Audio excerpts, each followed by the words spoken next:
Chicago and the Philippines.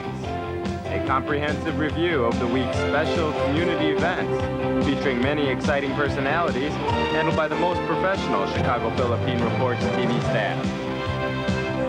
Good afternoon and welcome to the Chicago Philippine Reports TV, still the #1 Filipino show in the Midwest. I'm Grilly Pascual. Welcome to our show.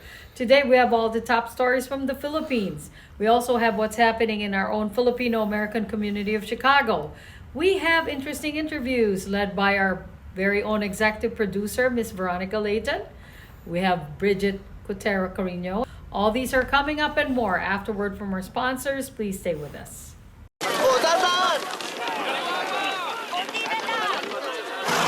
Yan! Dito na! Perfect!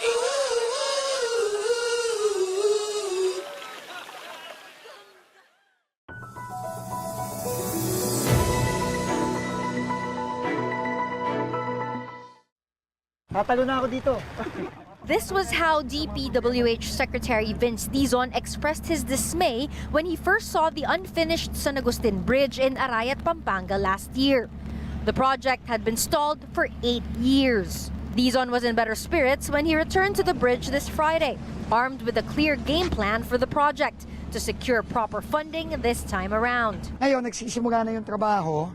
No, ang kulang na lang na pondo para matapos ito is 75 million.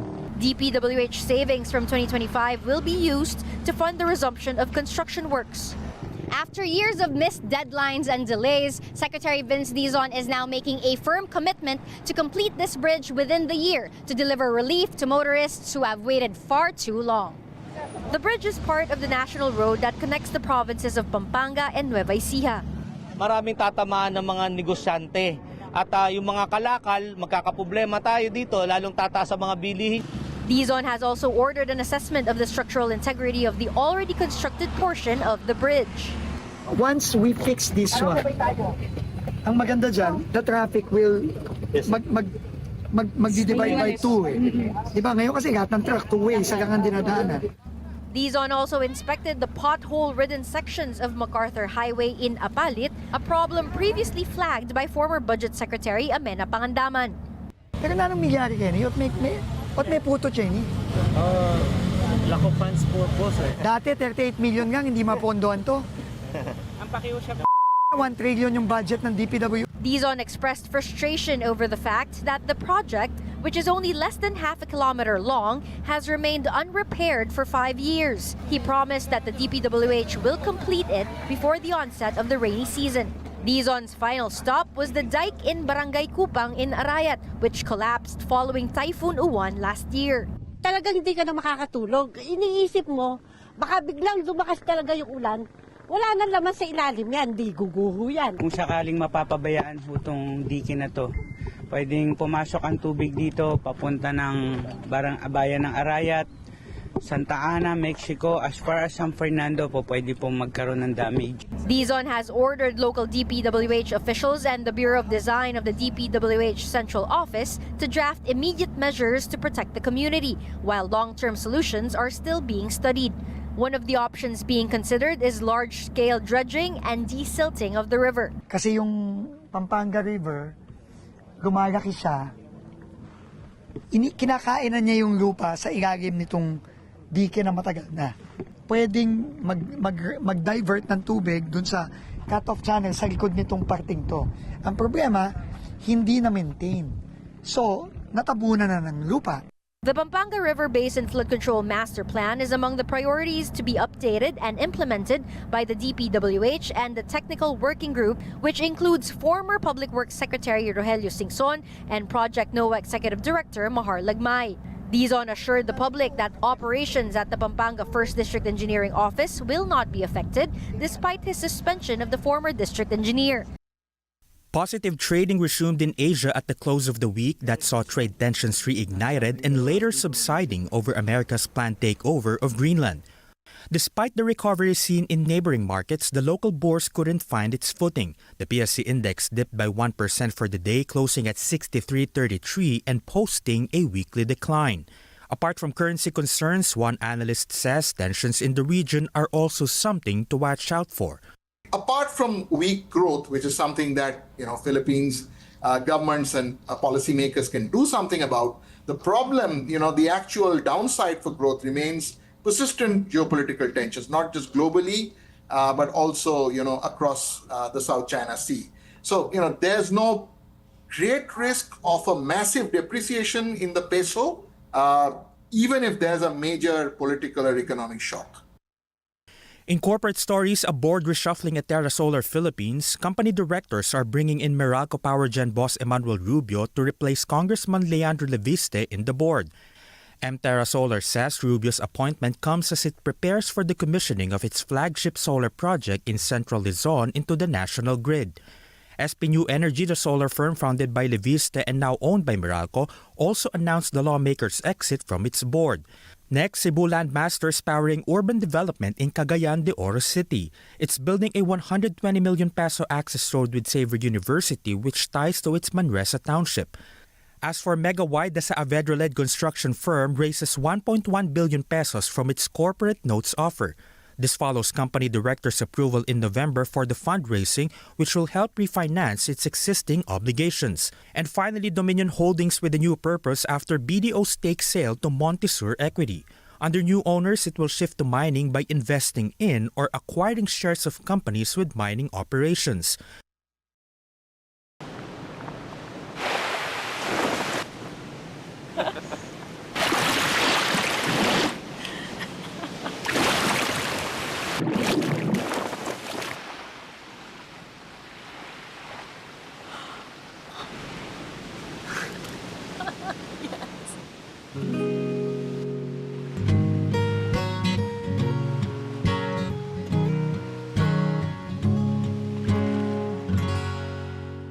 In times of economic uncertainty and chaos, your money means nothing. You may not even be able to get it from your bank or ATM.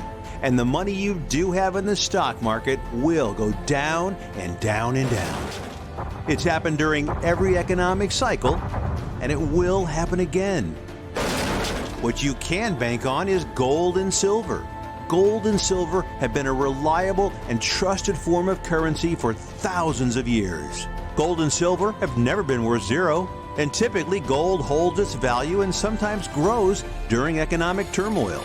Call the Gold Hotline now and learn how to protect your money and your assets with gold and silver. And learn how to set up a new IRA or roll over your current one into a gold-backed IRA.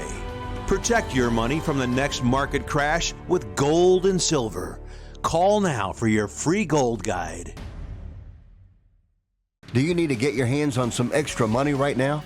Maybe $25,000 or more? If you're a homeowner, now is the perfect time to get cash out. While homes in many neighborhoods like yours have gone up in value, you can use the money for anything. It's yours. You can buy an investment property, pay for college, pay off higher interest debt, or make home improvements.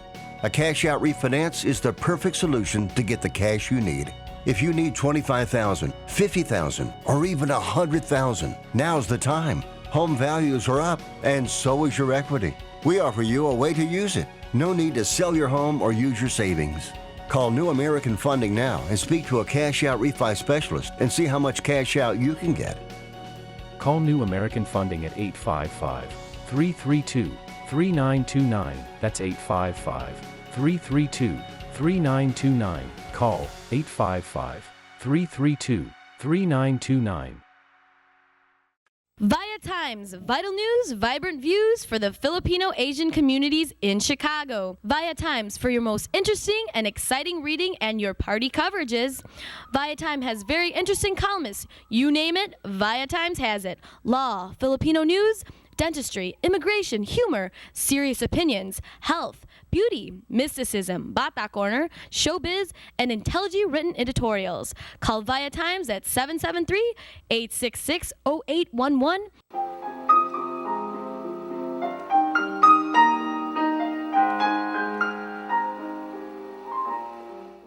Magandang hapon po sa inyo lahat and welcome to Veronica's segment of this show. Today, I have a very interesting and very popular leader in our community here today.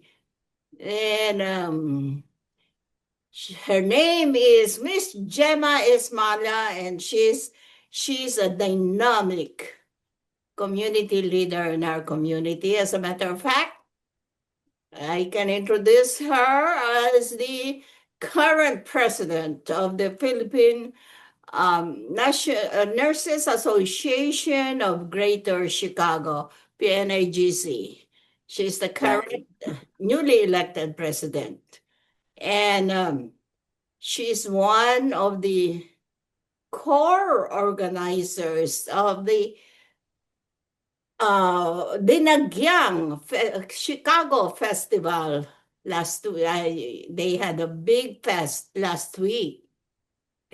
And I think, Gemma, weren't you the past president of the or the organizer of the Chicago Nightingales Association? Yeah, I am the founding president of the Founder Nightingales. president. See, And another nurses organization here in Chicago. Okay, I invited Miss Gemma today to talk about these things that she's been handling. First thing first, I would like to congratulate you, Gemma. Welcome to my show first. Welcome to Chicago. Thank you for Philippine having Reports me. TV, and congratulations on the success of the Dinagyang Chicago Festival. And Dinagyang is one of the many festivals in the Philippines in January, right? Right, This right. one particularly is from Iloilo. Correct. All right. Okay, Gemma, welcome to our show. And first thing first, many Filipinos still don't know much about Dinagyang. What is Dinagyang Fest? So Dinagyang Fest, first off, magandang hapon po sa lahat na mga nagsasubscribe sa channel mo, Ate V. Thank you for having me. So Dinagyang Festival is a festival held in Iloilo City. Okay, and it is actually a festival honoring the child Jesus or Santo Niño. So it is equivalent to the Ati-Atihan of Kalibo Aklan or the Sinulog in Cebu. But now Dinagyang has become a really huge event in Iloilo and is followed by a lot of people around the world. It is one of the major attraction of Iloilo. So every January, I think it's held every third week of January, a lot of tourists go to Iloilo. Yes, okay. I really, by the way, I really enjoyed the event last week. And I can't believe the energy. Right. The energy that many of the members and the organizers or even the Ilonggos, that's what we call the natives of Iloilo, Ilonggos, are, they are really into it. The Philippines as a Catholic country has been celebrating, honoring the baby Jesus in January, and there's quite a few to name, like Ati-Atihan, the Sinulog,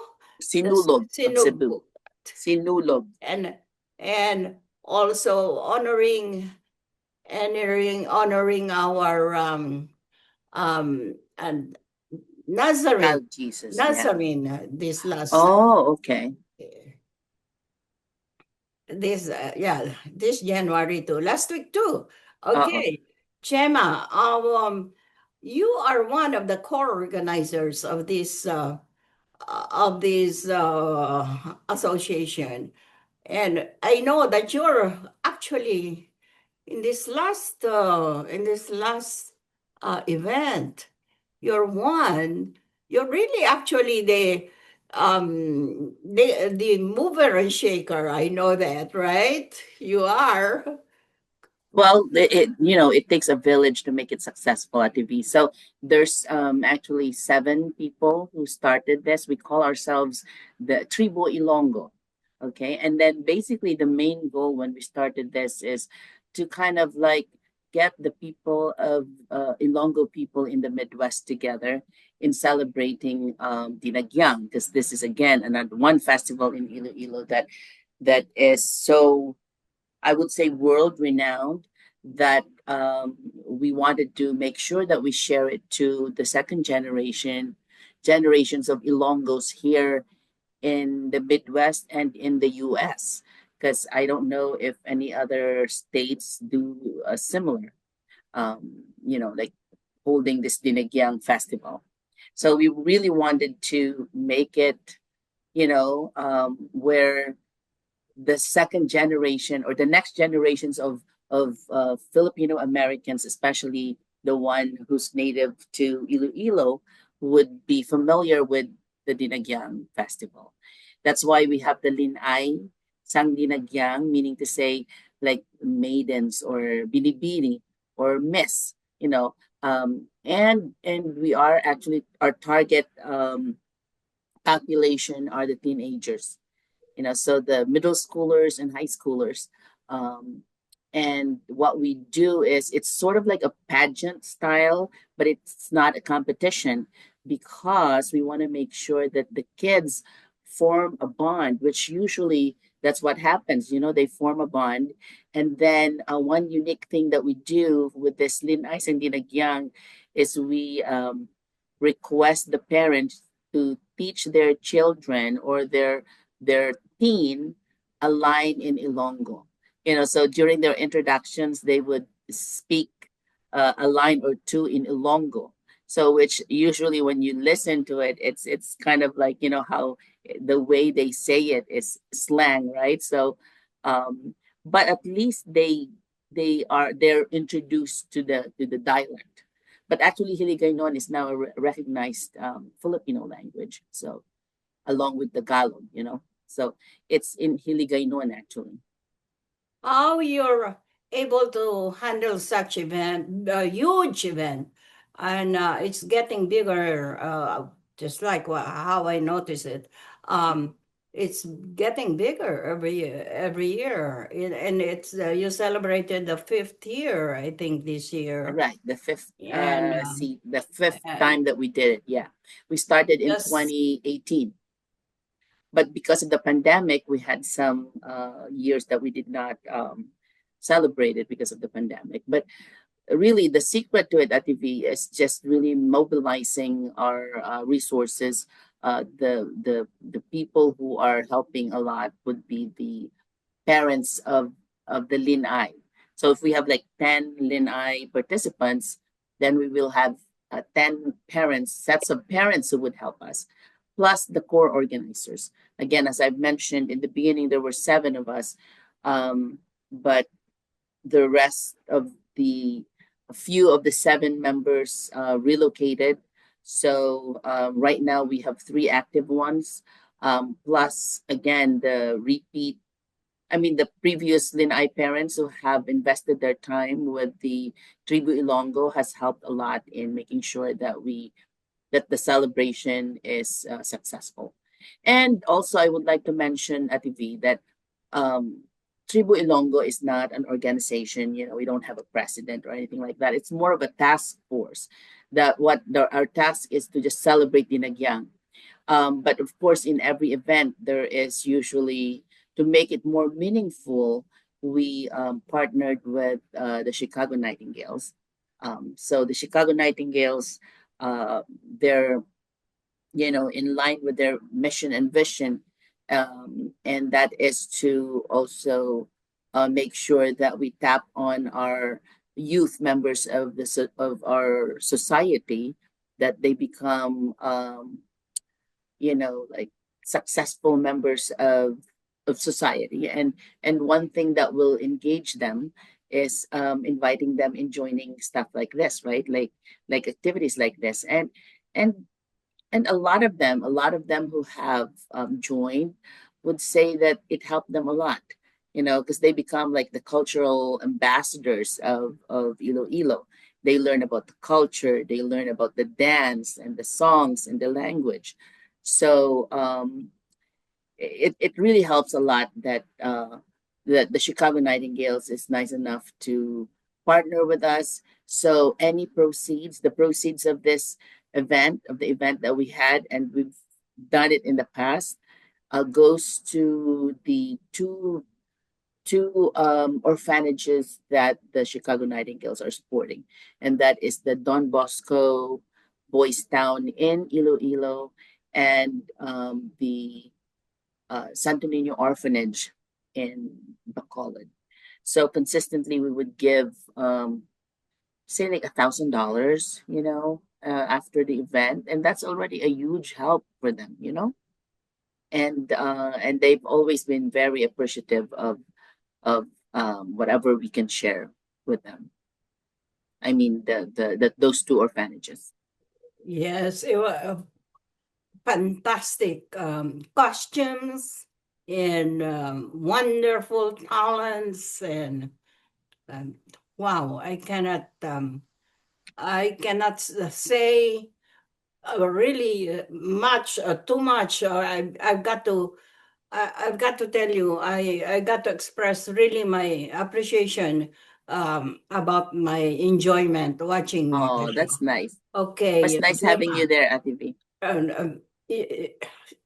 And you, as a full-time working nurse, is doing all these things for our community. Congratulations. Thank you.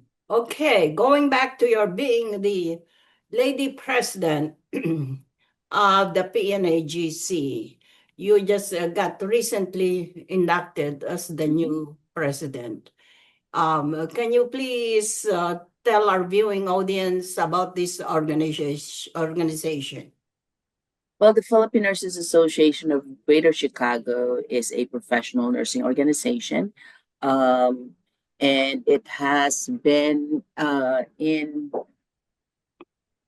I think, and if I'm not mistaken, okay, I think we started in, oh, I hate to be wrong in this, maybe 2019 when the organization was established, okay, with Geraldine Gaydon as the founding president, followed by Gina Lynn Lopez.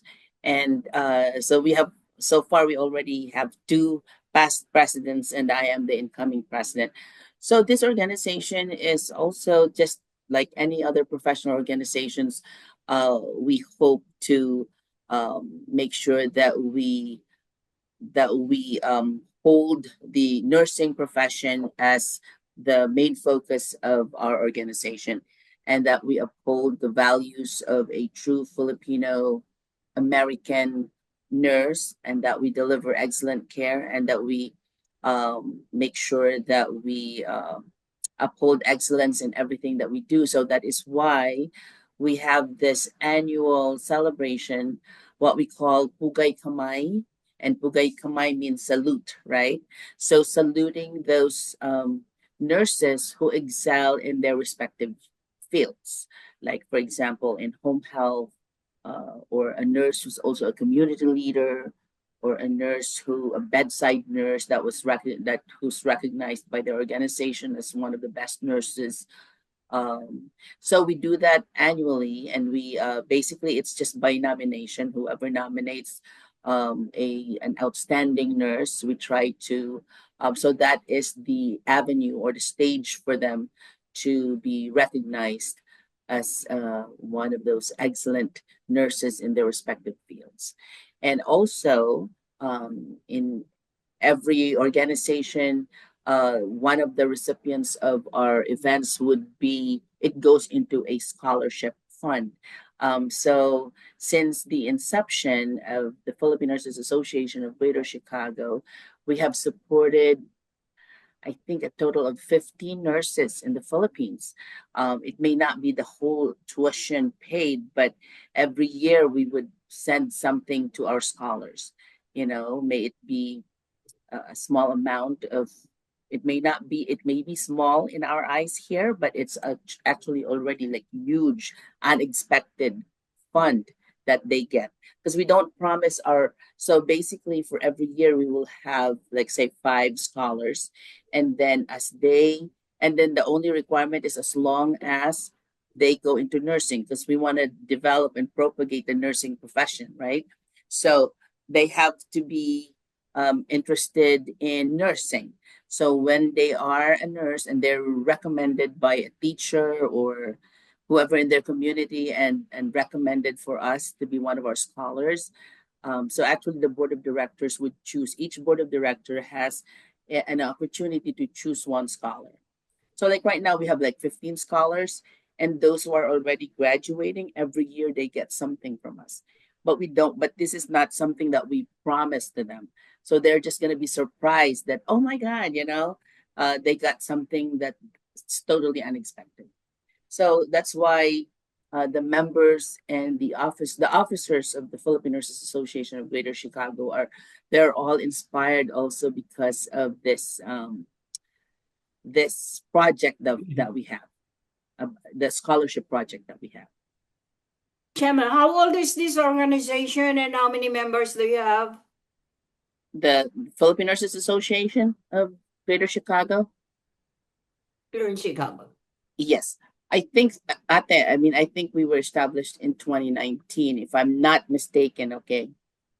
And we have, as far as members, it varies. It really varies. So maybe we only have like, and our registration is very inexpensive. I mean, it's like we started with $20. I think we're increasing it now to like maybe $50 yearly membership.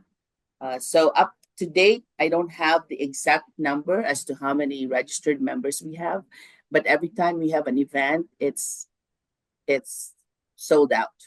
I mean, it's filled, it's successful. Just like the last time that we had our Pugay Kamay, it was a very successful event. Terrific. Okay, we're running out of time, it says here. And Gemma, I congratulate you for all the things that you've been doing for the community of the film community of Chicago, and keep it up. All right.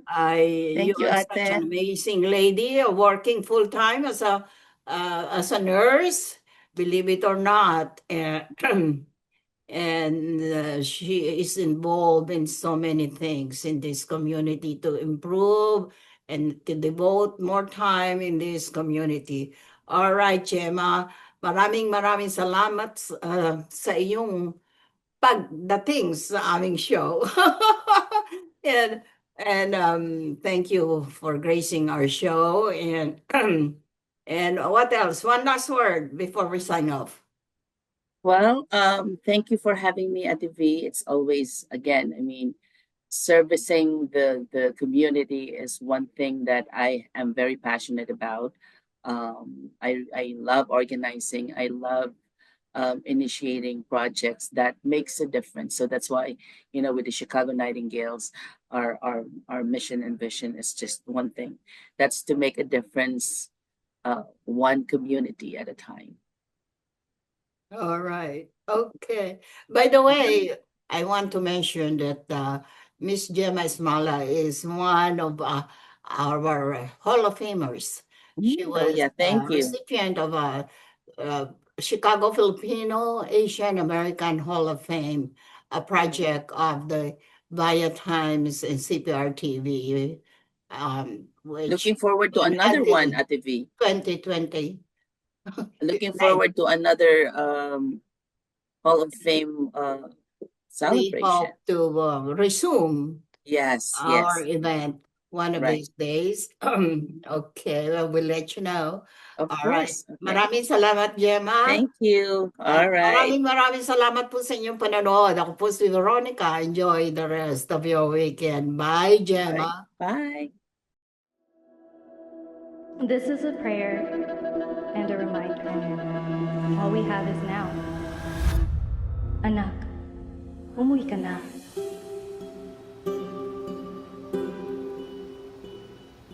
Worldwide this morning, growing concern over a growing health crisis. The World Health Organization has just declared that this is a pandemic. Hi. I can't hug you. Don't touch me. Over the last several days, we have seen peaceful demonstrations. Protests over police brutality continued here in Austin. Remember when you started going to college? You came home a liberal? Dad, please. That's what we do to you guys in school. All these people that we never met and never will meet because of what had happened to them. It's just too much. The way that our family communicates is not necessarily, it's not great. What advice would you give for those of us that are struggling? Deal with it.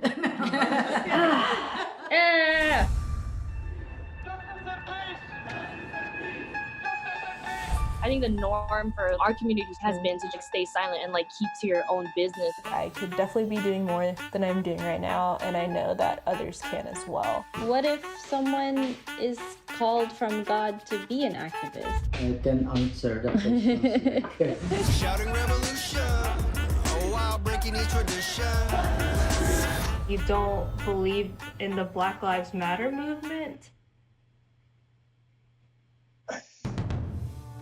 An advocacy group reporting at least 3,800 anti-Asian hate incidents since last March. I'm kind of conflicted. I'm like, maybe I should move home and be here with them.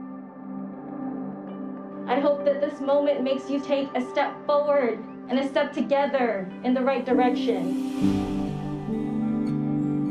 In order for a subject to not be taboo in our community, there always has to be someone to start that conversation. Yeah. You speak up for me when I can't speak up for myself. And I've seen you do that for other people. I see a lot of people who just kind of cut off friends and family, and I don't think I can do that. I love my parents.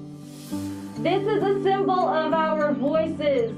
If you look at your neighbors around you, you will see who stands with you, who stands for you. At least I know that you can stand up. That's the thing I'm so happy about.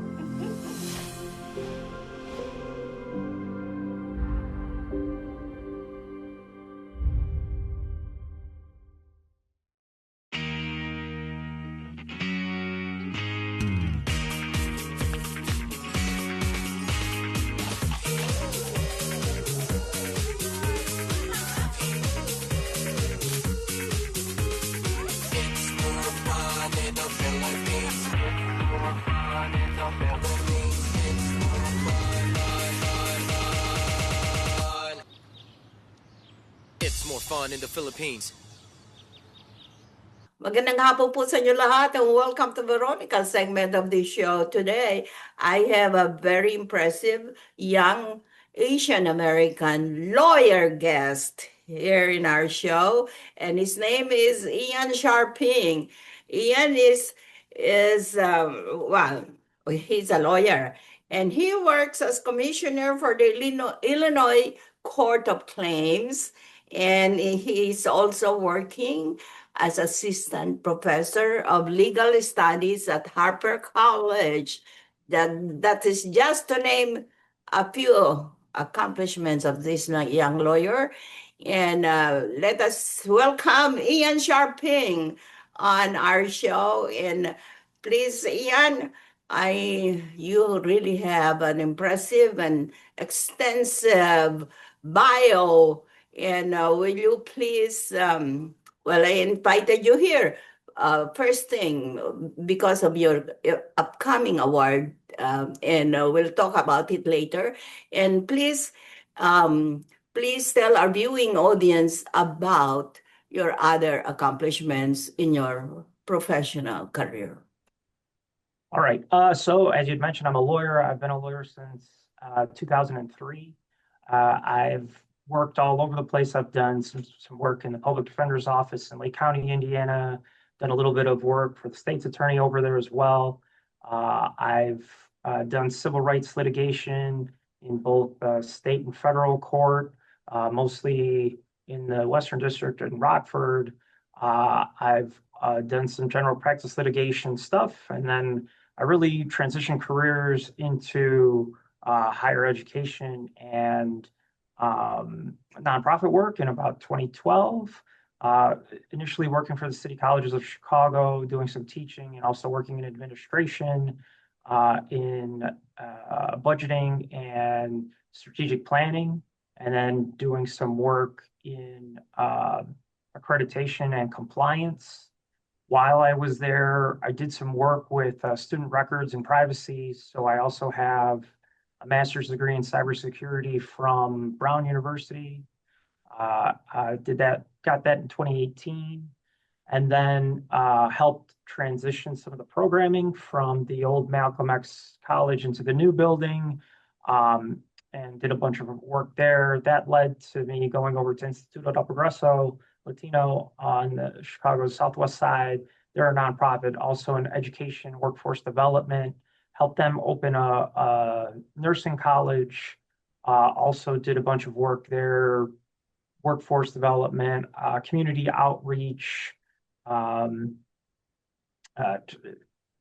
vaccination stuff, toy drives, food drives, all kinds of stuff there, which led me to more work in that space, opening up credit programming, already college for CompTIA, career technical organization, and then now kind of getting back into some of my roots and went back to doing some teaching. And then I was appointed as a commissioner for the Illinois Court of Claims. So as you had mentioned, I teach at Harper College, folks who want to get into the legal system and be paralegals. And then I work also as a commissioner with the Court of Claims, and the Court of Claims oversees cases where the state of Illinois is a defendant. So you're suing the state of Illinois, and I'm one of the commissioners, so hearing officer for them. I've been doing that for the last just over a year. Most of those cases involve folks who are incarcerated, and they are upset with the state of Illinois. So those are the vast majority of the cases that I handle now. Like I said, in addition to teaching, so that's the stuff that I get paid for. On the nonprofit end, as you had mentioned, I'm president of FALA Chicago, which is the Filipino American Lawyers Association. Although I'm outgoing, the new person will be coming in shortly here in 2026.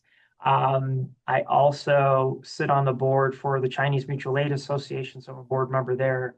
And then I am the secretary and treasurer for AFB, which is the American Association for Paralegal Education. So I do a lot of community service work through those three organizations and somewhat in different capacities. One as a lawyer, one more as an educator, and one more as just a community servant. I like all the work I do in all three different capacities.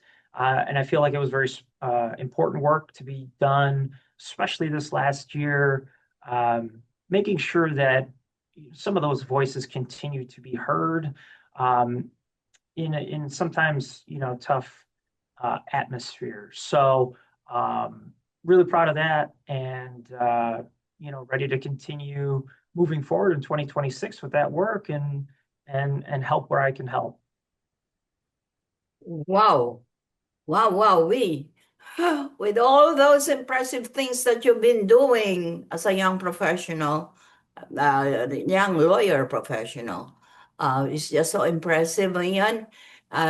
Being a father of 3 boys, my goodness. When do you find time to breathe? Yeah, it's I think that the saying is, if you want something done, give it to somebody who's busy. I certainly fit into that category. And I think you'd mentioned also, my wife is also a lawyer. She owns her own practice, and yeah, we're busy professionals, and we've got 3 young ones. I will give a shout out to my mother-in-law. She lives with us. She certainly helps with our three boys. But really trying to stay efficient and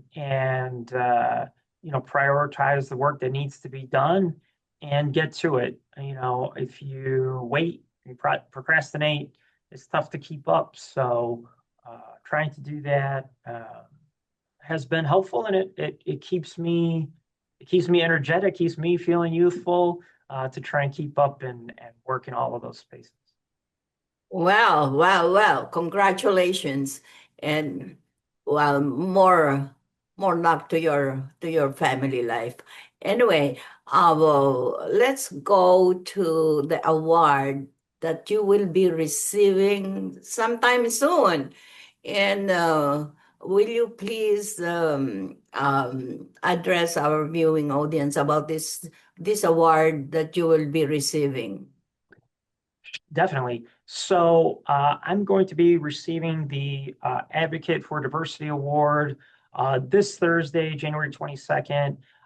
The organization that gives out that award is the Diversity Scholarship Foundation, and their main purpose is to help diversify the legal profession by offering scholarships to all kinds of different students in law school.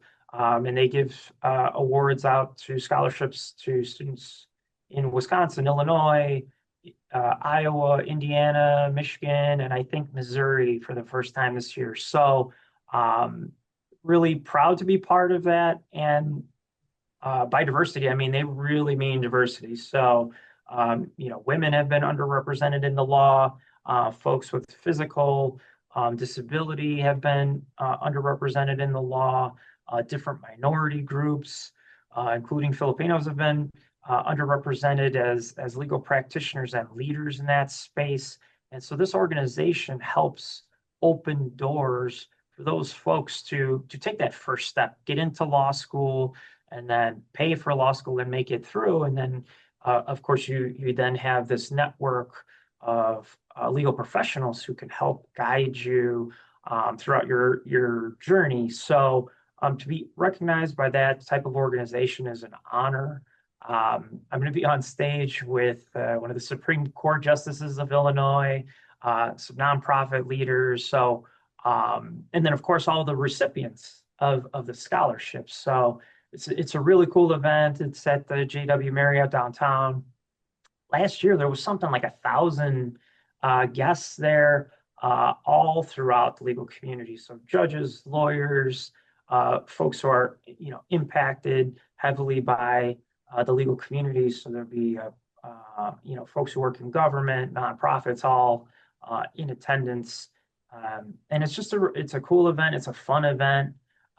It's nice to network and reconnect with other folks who are doing other great work in the community, and then discuss what else needs to be done. What can we do to make this legal profession even better, more effective, help people that can't get help. There's a statistic out there in 2025, 77% of the people who need lawyers can't get them or don't know how to get them.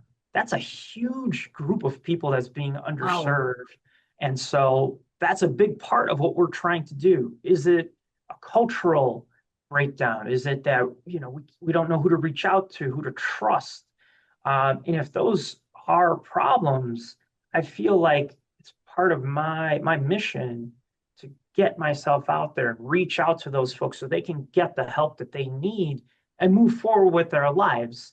We're trying to help people at their lowest point, whether that's a job issue, an injury, a divorce, somebody passed away in the family. Those are huge challenges for any individual. And, sometimes they just don't know where to start, who to reach out to, how to move forward, and they're stuck. And really that's part of what we try to do as legal practitioners. We want to help you in this time when you're really just not sure maybe where to go, or you know how to get there, but you need an expert to guide you through the steps that are necessary. So Wow. I'm happy to do that work and driven to do it even better. Gosh, all right. More congratulations to you, Ian. What an impressive award. And before we sign off, please tell our viewing audience, being a young lawyer and being married to another young, pretty lawyer, how does life treat you? Well, life's been good to me.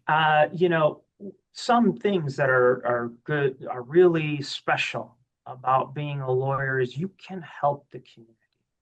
And whatever that community is, you're also seen as a leader with special skills. Use them, take advantage of them, get out there, live, lead, follow your passions. You can do that. And some folks are like, well, I don't know, the law seems so, like they can only think of being a criminal defense attorney.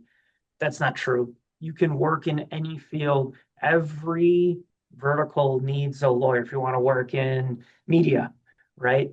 You need lawyers. If you want to work in education, they need lawyers. If you want to work in finance and banking, they need lawyers. Real estate, they need lawyers. Doctors and healthcare professionals, they need lawyers. So, and you don't necessarily have to be a lawyer in that capacity. You can work in compliance. I've done that. You can work as an instructor, an educator. I've done that. But just having that background allows you doors to be open. And then if you want to be an entrepreneur, you can certainly go ahead and do that, as my wife has done. And so is it easy? No, it's not easy. Is it fulfilling? Yes, absolutely. And I think it leads to a meaningful life. And so I would encourage anyone who's at all interested, pursue that dream of becoming a lawyer. And if you want to talk more about it, I'm open anytime. Great. Wow, I salute you. Thank you. I really salute you, Ian, and more good luck to you. And get us updated about your career and your upcoming award. All right. Thank you so much for gracing our show today. I really appreciate it. Bye now, Ian. Maraming salamat. Okay. Thank you. At maraming salamat po sa inyong panonood. Ako po si Veronica. Enjoy the rest of your weekend. Bye. We would like to welcome all of you to Baladna Jewelry. We have a very big selection of 21 karat gold jewelry imported from the Middle East, from Dubai, Saudi, and Bahrain. And we have a very big selection of diamond. We offer free financing for 6 months, and we have a layaway system which you can leave your stuff for 3 months. We repair gold and we buy old gold. Welcome to Baladna Jewelry. Salamat po.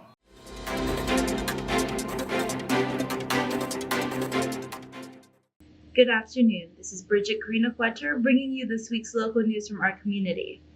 Cook County will experience extreme cold weather for several days, starting Saturday evening.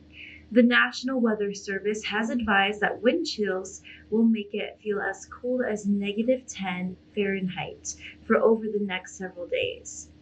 Cook County is opening warming centers in the north, west, and south suburbs to help residents combat extreme weather conditions. The warming centers will be open 24 hours beginning at 6 p.m. Saturday, January 17th, and will run continuously until 8 a.m. Wednesday, January 21st. Residents who do not have adequate access to heat are advised to seek respite at a warming center. The county's warming centers will provide water and snacks, as well as access to restrooms. Residents can bring pets in cages or carriers. If you do not have a cage or carrier, there will be a limited number available at each courthouse location.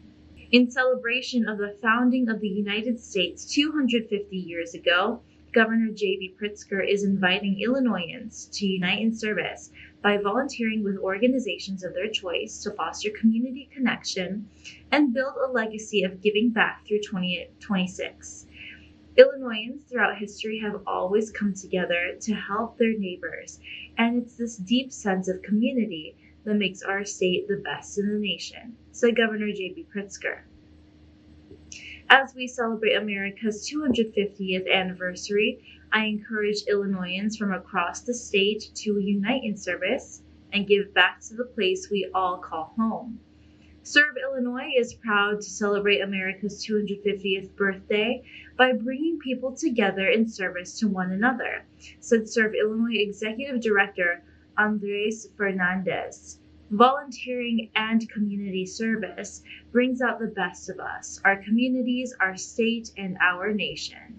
More than 9.6 million Catholics joined the annual Feast of the Black Nazarene, one of Asia's biggest religious events, seeking miracles and hope on January 9th in the Philippines.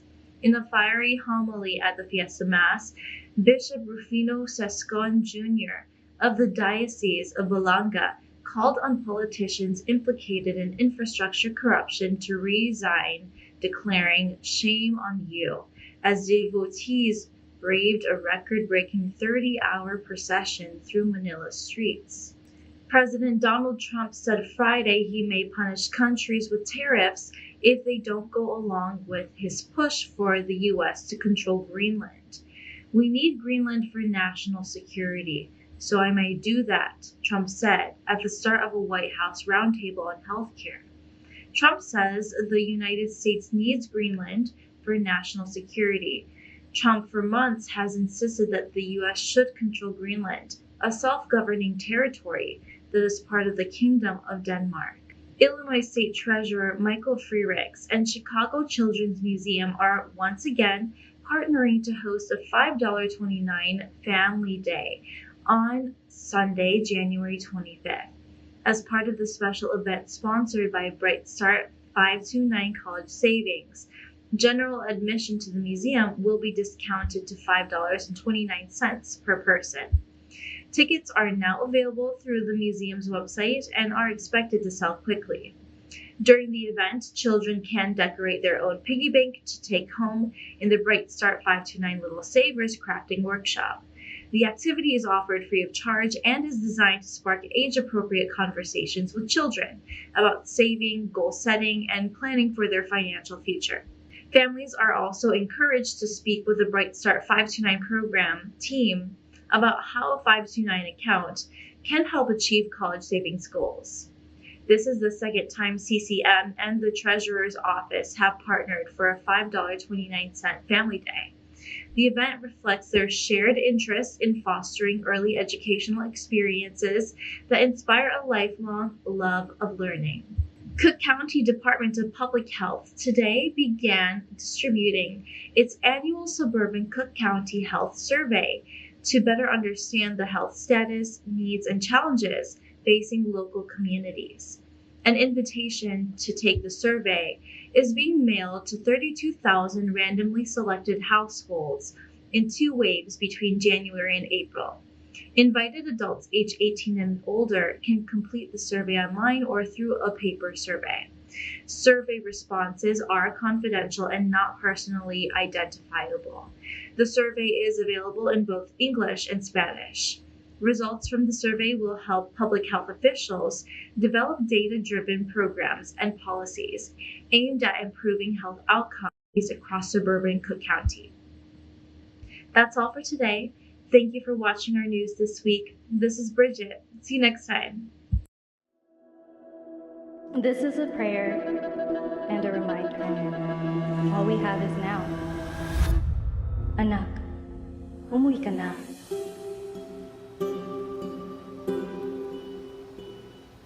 Worldwide this morning, growing concern over a growing health crisis. The World Health Organization has just declared that this is a pandemic. Hi. I can't hug you. Don't touch me. Over the last several days, we have seen peaceful demonstrations. Protests over police brutality continued here in Austin. Remember when you started going to college? You came home a liberal. Dad, please. That's what we do to you guys in school. All these people that we never met and never will meet because of what had happened to them. It's just too much. The way that our family communicates is not necessarily, it's not great. What advice would you give for those of us that are struggling? Deal with it.